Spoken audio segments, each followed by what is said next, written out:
celebrated my 30th birthday back in February, and I had Laura there with me, I had Megan Church, I had Corinne there, I had so many of the people there that it just was wonderful having everyone there, and we've all become friends. And Corinne and Amy would fight over who got to take care of me if they were working on the same shift.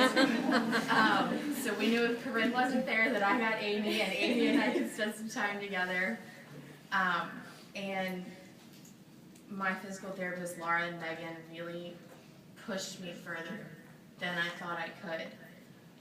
And they went above and beyond to do things that they knew were important to me. My sister was over at Brigham and Women, and the only way that I had seen her was through FaceTime. And 3 weeks into my stay, my uncle makes a joke and says, well, why don't we just wheel you over there? And I looked at Maria and my tech, and I said, is that possible? So we broke some rules. And you know, a couple of us went over, and my dad pushed me across the street, and Megan or Laura stood in front of, and Danielle stood in front of, and Callie stood in front of cars and blocked them so that I could get across, and I'm wheeling with an IV pole. I had nothing to do with this. You know, it's not, you know, the best way to travel, but I had not seen my sister in so long, and she didn't know I was coming. And my dad wheeled me through her door, and she had been so sick, and she had been not feeling good. She had had to have emergency abdominal surgery. She had a tube down her nose, and the closest we could get to each other was holding hands, and that was enough. And the fact that you guys gave me that opportunity to get over there and see her, and to see my brother-in-law and know that they were safe, because we were separated right after the bomb exploded. I had no idea where she was. I had no idea where my brother-in-law was. And it made me feel like you all knew what was important to me.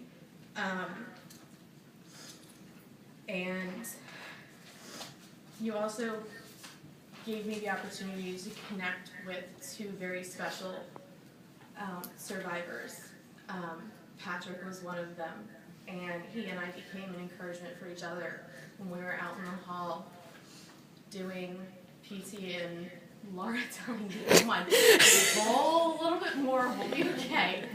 And Patrick is up on crutches, and he's telling me you're doing awesome, and I'm giving him encouragement. And you know, I was able to connect with Rebecca, and she and I have become such close friends, and that girl is very near and dear to my heart, and we met once right before she left, and I wanted to take a nap so badly that day, and I was told to set an alarm for an hour, and then I had to go meet this girl, and I'm so glad that you guys pushed me to do that. I was terrified to sleep alone, and I know it's not typical hospital policy to have somebody in the room with you all the time, and you guys made a special exception. And my family and friends were always sleeping in the room with me, and people started calling my parents mom and dad, and you know, we all became a family to me. And one thing that helped me really get through it was the joking around and the having fun, because it's not fun to be sitting in a hospital for 50 days and sitting in a wheelchair, and you just want to get up.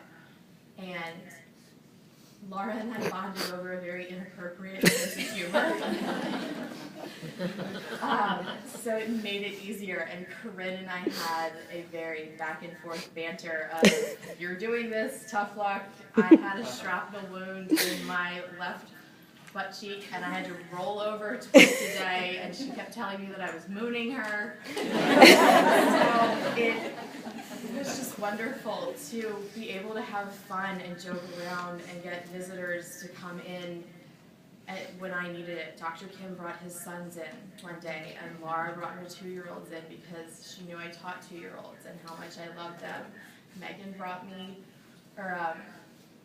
Amy brought me makeup and things to, organic stuff that my mom loved. And it just, I got very connected to you guys. And the communication was amazing because I never felt like anyone was keeping something from me. When the decision needed to be made to take my amputation above the knee, Dr. Rodriguez sat down with me, explained to me why it was necessary, and ultimately left it up to me. And having that control out of a situation that I was completely out of control in meant the world to me. And when my flaps did fail, I could see it on Amy's face, and I could see it on Megan Conley's face, how upset they were at what had happened to me too. And I knew that they were invested in me, and I knew right then and there that you guys were never going to get rid of me. And the bond goes beyond anything that I ever thought that I would be able to have with this kind of care team. And I check in with you guys all the time. We have group text messages going back and forth. And I saw a sign outside by the convention center, and it said how to speak Boston, and I want to learn how to speak Boston. Which I'm sure Laura can help me figure it out. But there's no words that I can ever say to truly express how thankful I am for everything that you all do, for getting me in the shower for the first time, and MacGyvering it with reams of paper to make sure that I could get in without sliding, and going outside for the first time and feeling the sun on my face was amazing. And nothing will ever be good enough for me to express my thank you to you guys, and I love you all so much.